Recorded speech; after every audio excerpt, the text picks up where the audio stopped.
Okay, Assalamualaikum dan salam sejahtera. Today we learn about how to solve problems involving graphs of sine, cosine and tangent function. Di mana nak selesaikan masalah yang melibatkan graf fungsi trigonometri iaitu sin, cos dan tan. Okay, sebelum kita buat masalah, before we solve the problem, you must know about three. To type this one. Okay. When the value of A change, bila nilai A berubah, okay, ini untuk amplitude. Ini bila A berubah. This one is bila A berubah.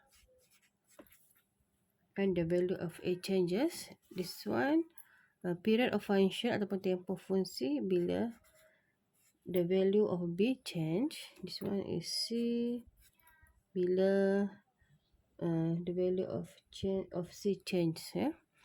A dia melibatkan amplitude, B tempoh fungsi, C ialah kedudukan graf. Okey, daripada contoh bagi Y sama dengan A sin BX plus C. Maksudnya contohlah A amplitude, B is a period of function, tempoh fungsi, and C is the position of graph. Okey. Position of graph itulah C. So bila melibatkan amplitude, macam mana dia melibatkan amplitude, maksudnya kamu kena tahu rumus macam mana mau cari amplitude. The value of maximum, kalau amplitude tu tidak bermula daripada kosong lah kan. Kalau dia bermula daripada kosong, maksudnya di sini. So kalau ini kosong, ini 6. So amplitude dia adalah 6. Itu amplitude. Jarak di antara ni dengan graf ni, itu namanya amplitude. Okey. Tapi bila dia tidak mula dari kosong, contoh dia mula daripada, dia tidak mula daripada kosong, dia mula daripada, okey, dia bagi macam ni. Contoh dia macam ni. Okey, so kamu kena cari ni lah. Ini sama ini. Nilai apa ni minimum dan ini nilai maksimum. Macam mana nak cari amplitude dia? Okey, nilai maksimum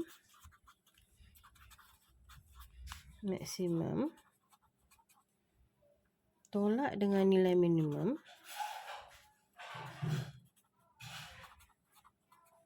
Okey, bahagi dengan 2. Ini adalah cara untuk cari amplitude.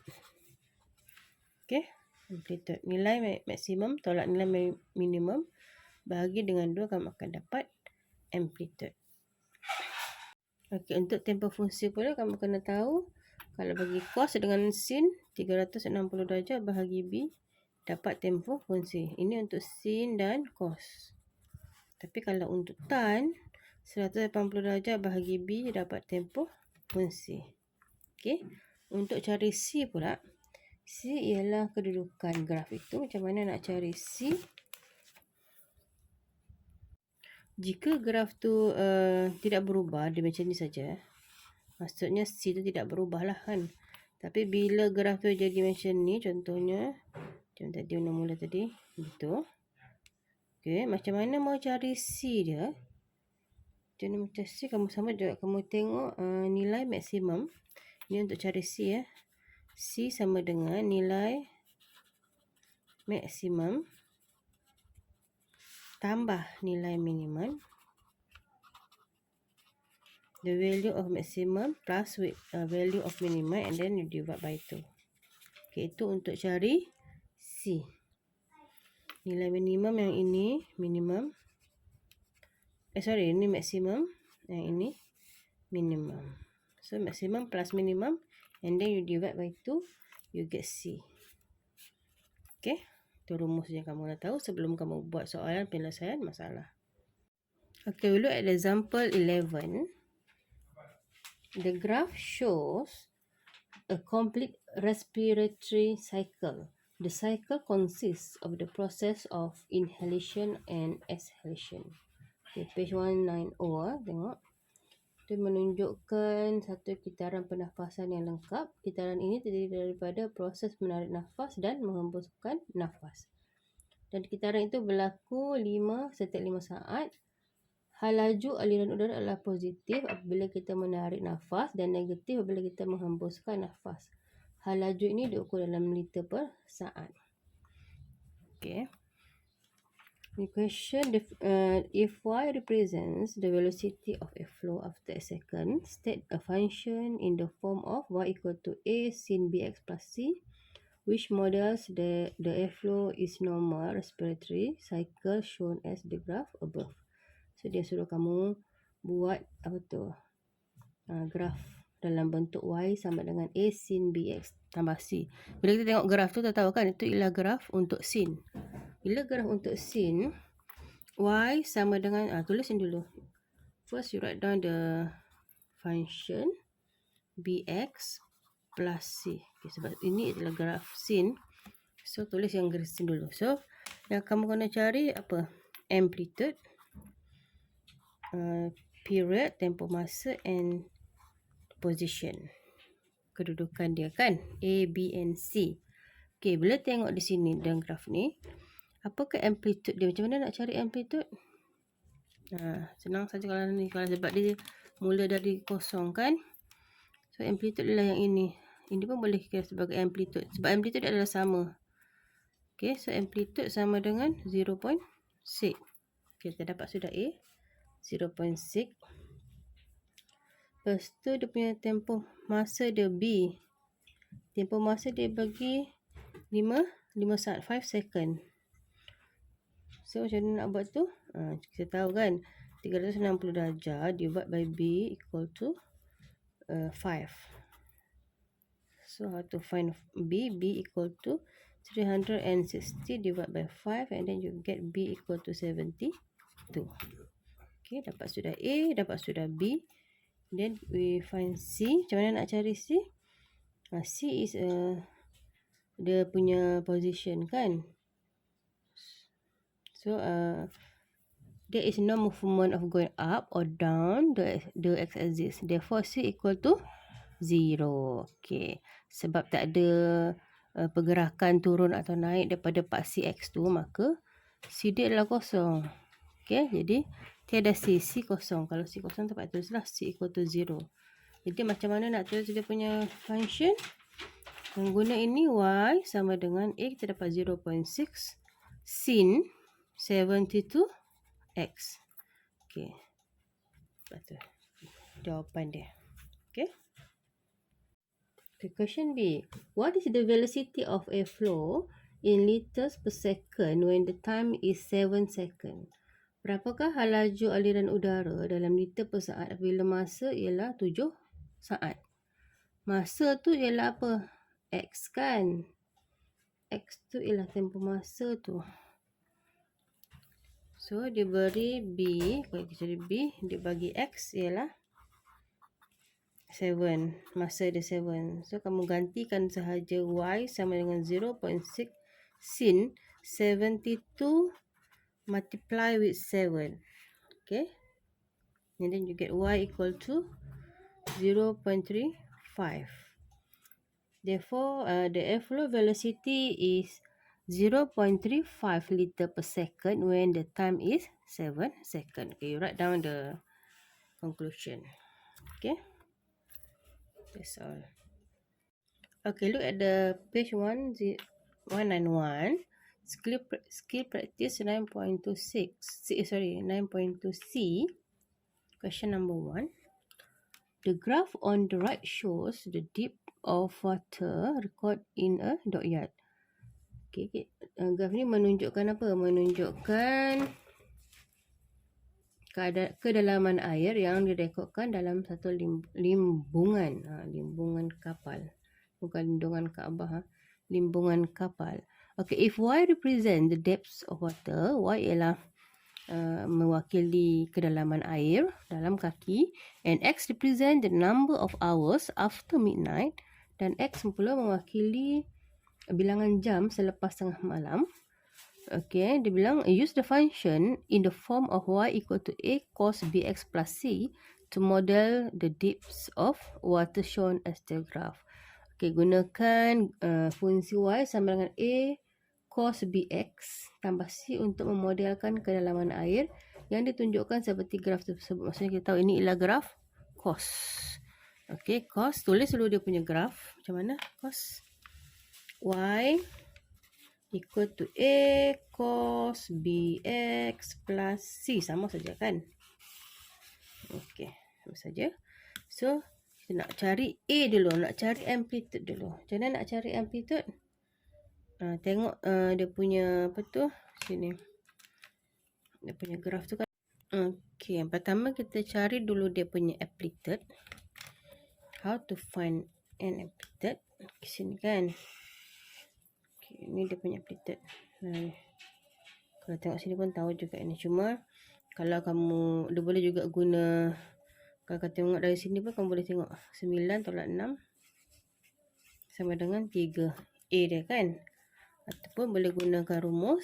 Kalau nak cari A, nilai maksimum tolak nilai minimum divide by 2. Bahagi dengan 2.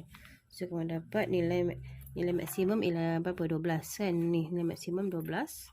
Tolak dengan 6 bahagi dengan 2. So, A kita dapat 3. Okay, kita dapat sudah A 3. Okay, and then kita cari B. Cari tempoh masa. Okay, untuk graf cos, tempoh masa dikira daripada graf dia bentuk macam ni, tempoh masa.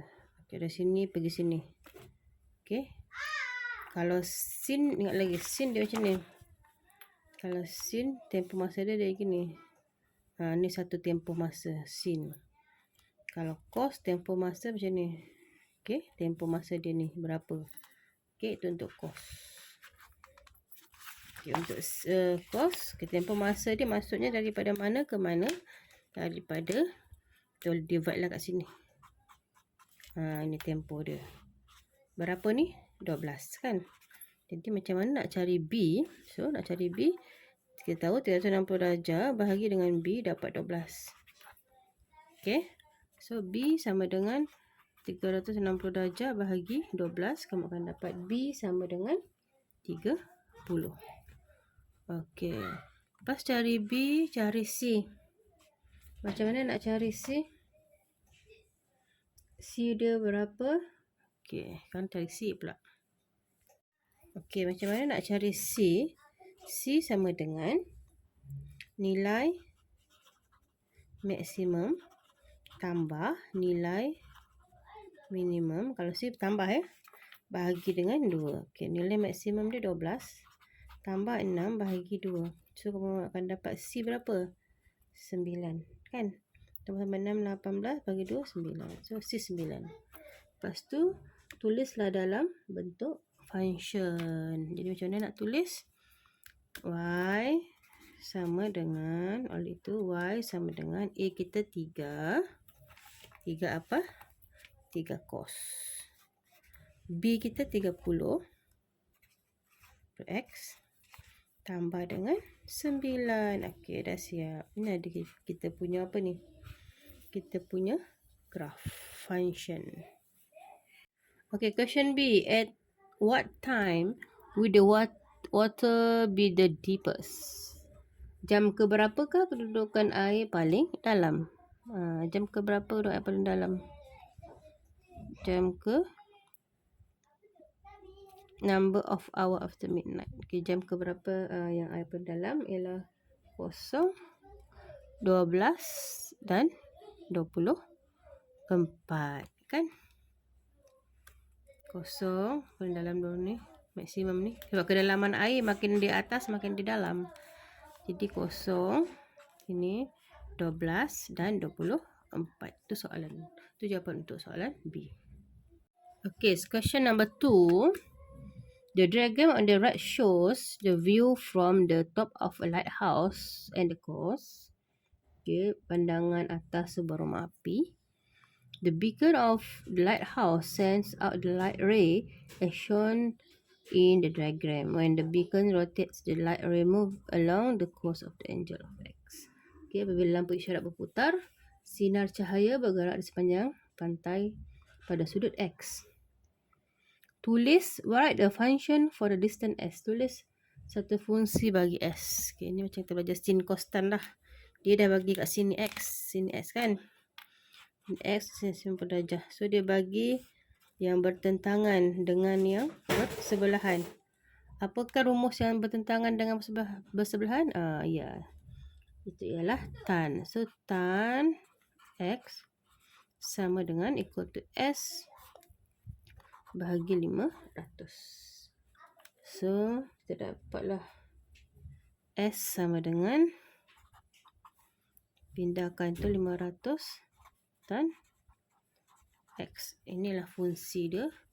S sama dengan 500 tan X. Okay. Okay, B. State the amplitude and the period of the function. Okay, tan. Tangent. Tangent ada amplitude ke? Tiada. So, tangent tiada amplitude dan tempoh